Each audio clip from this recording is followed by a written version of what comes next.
In sports, the Raptors take on King James once again. The Habs and Ducks duke it out, and Brad Jacobs continues to dominate at the Briar. Here's Willie Fan with the details and the rest of your sports update. Thanks, Abita. The Toronto Raptors are still leading the Atlantic Division by a large margin, but they've struggled quite a bit in recent weeks. The Raptors were hoping to turn things around against the Cleveland Cavaliers last night at the ACC.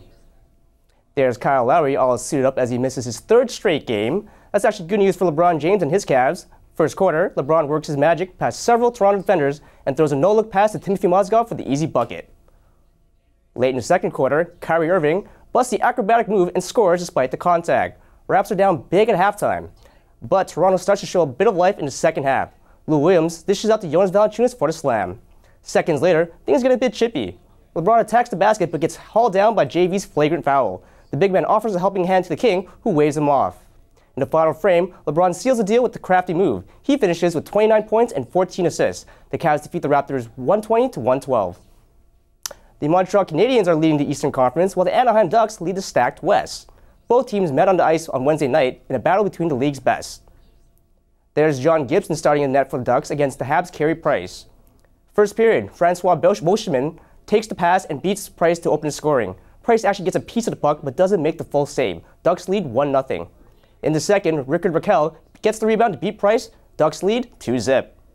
Later in the second period, Max Pacioretty gets past two Ducks for a shorthanded breakaway, but he's thwarted by Gibson. Final seconds of the third, the Habs have the power play and pull Price for the extra attacker, but Cam Fowler shoots it from across the ice for the empty net goal. The Ducks win 3-1. The Tim Hortons Briar is underway in Calgary, but it's an Ontario team that's stealing the show. Brad Jacobs and his Northern Ontario squad were taking on Steve Laycock's Saskatchewan team yesterday, looking to improve to 9-0. Seventh end, Ontario up 3-2, sitting 3 with the hammer. But Laycock's last shot is a beauty. A quad takeout to sit 3, but Jacobs, not to be outdone, with the takeout of his own. That blanks the end to keep the lead. Eighth end, Jacobs sitting 1, Laycock with the hammer, but his run back sticks into 4 foot. Northern Ontario steals 1, they win 5-3.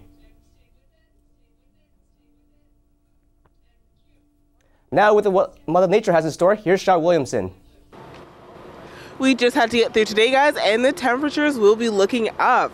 Today will continue with a mix of sun and cloud and a high of -8 and a low of -15. Tomorrow we'll see a high of -6 and a low of -9. And for Saturday, it'll be a high of 2 degrees and a low of -9. That's your 3-day forecast. Back to you, Avita. Now that spring's in sight, we wanted to see how this winter compares to the deep freeze and ice storms of last winter.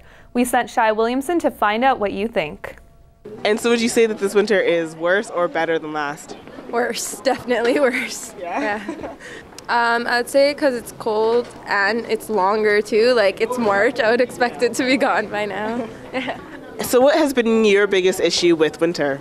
Oh, winter, well, this is my first winter in Canada.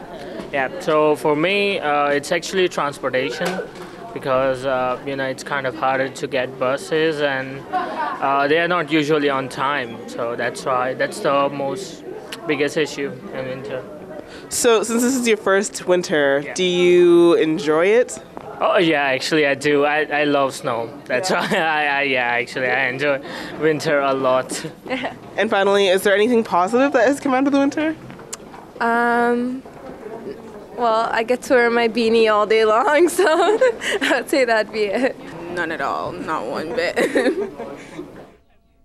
Thanks, Shai. We leave you today with the latest video making the rounds online. These brave souls decided to embrace the -30 temperatures to participate in a contest, but not any ordinary contest. Tahini Hot Pose in Whitehorse held its annual international hair freezing contest recently. According to the resort's website, it's required for contestants to enter the pool, freeze their hair in the cold air, then post their pictures for judging. This year's winners were these 3 crazies from France. That's all for today. For details of these stories and more, check out humbernews.ca. Humber News is produced by students in the journalism program at the North Campus. I'm Abita Danji. Join us tomorrow for our next news update.